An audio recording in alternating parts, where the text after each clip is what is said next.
Hey, have you ever wondered what life coaching actually is? How you can use it in your own life? And how it can be used as a tool to really help other people have more of a positive impact in their own lives?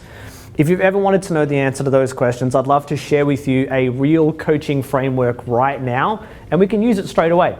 Now, if you have loved the sound of this and if you resonate with it, at the end of the video, I want to invite you along to a fantastic live 2-day training we're running here in Melbourne, where you can find out even more and you can come be in the room and you can learn about how life coaching can really benefit your own life and other people's lives. And it's called The Power of Coaching.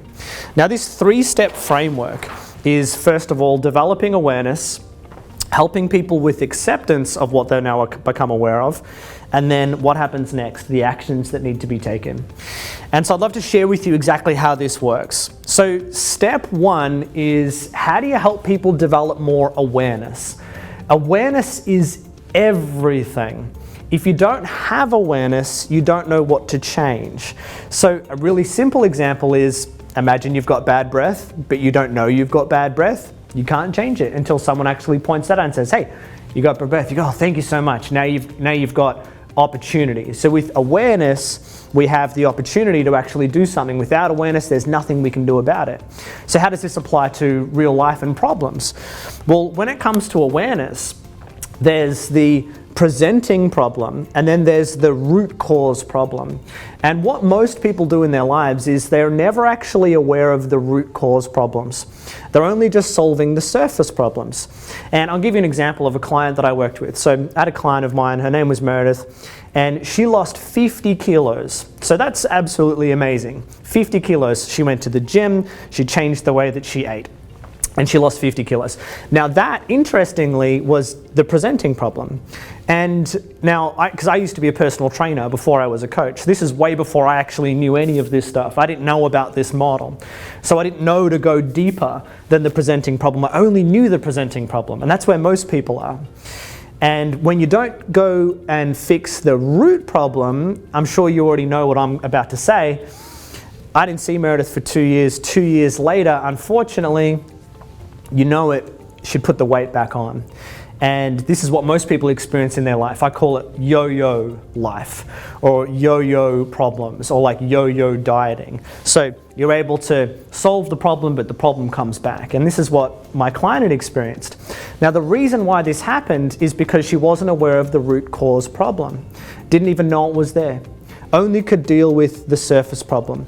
So the first step is, as coaches, how do we ask really great questions? And that's what coaching is. It's not giving advice.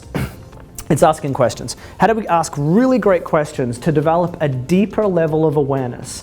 And when you think about awareness, I want you to think about, we want to get to the root cause. Because once we get to the root cause, we're able to, in a way, we're able to pull out the roots and we're able to solve the problem for good. Now, the second part of it is the acceptance. Now, this is not just as simple as saying, okay, well, now I've understood what the root cause is, I need to accept it. It's actually deeper than that. Most people try and solve their problems by staying in their heads. Now, change happens in the body, not just in the mind. And so there's a little saying I want you to remember that's going to help you become a successful coach. And that it's, if you can't feel, you can't heal something. And so when it comes to acceptance, it's acceptance of the emotions. It's acceptance of the feelings that are related to the root cause problem. So with my client Meredith, what we found was the awareness, the root cause problem was that there were some unresolved issues with her father in her family.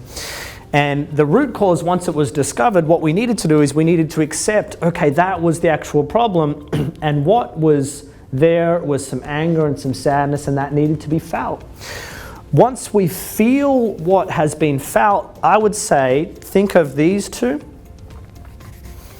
as the healing side of coaching. And this part, this is the most important part. This is the now what? Now what are you going to go do?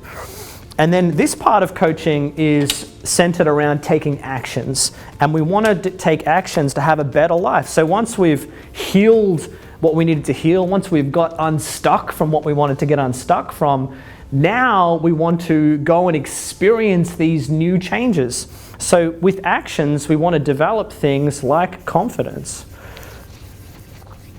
And we want to develop things like certainty. We want to develop things like playfulness, like more self-esteem, more spontaneity. And that's the third part. So it's awareness, becoming aware of the root cause, not just the surface reasons for problems happening.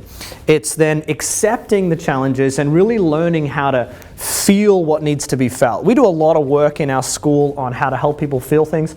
A lot of people are stuck in their heads. I don't know if you've seen this before, where people become over analytical, over judging. They're always over worrying about everything. They're stuck up here and they've forgotten how to go down here. So they can intellectualize all the change, but they don't know how to actually change, or they don't know how to solve the problems that they've got. Some people are aware of the root causes of all of their problems in their life, but because they don't know how to feel, they can't get to the acceptance phase, and then they're stuck, and then they never actually move. And they don't end up developing the confidence or the self-esteem that they need to have in their life. Now, as I said earlier, I do appreciate that this is a really small amount of time to go through something that's kind of complex, kind of simple, but kind of complex at the same time. If you resonate with this at all, if you think that this would be beneficial for you to learn for yourself as a coach, one of the things we talk about at the school is that to become a successful coach, we need to be our first client. So if you think it would be useful for you, or if you're the type of person that I'd love to learn more about models and frameworks like this, so you can empower other people in your life, then what I'd love to do is to invite you to go ahead and click the link below and find out more about a really awesome 2-day event that we're running here in Melbourne called The Power of Coaching. I'd love for you to go ahead and click the link below. I'll see you on the other side where I'll tell you more about the event, and you can come and see me in person. Click the link below and I'll see you on the other side.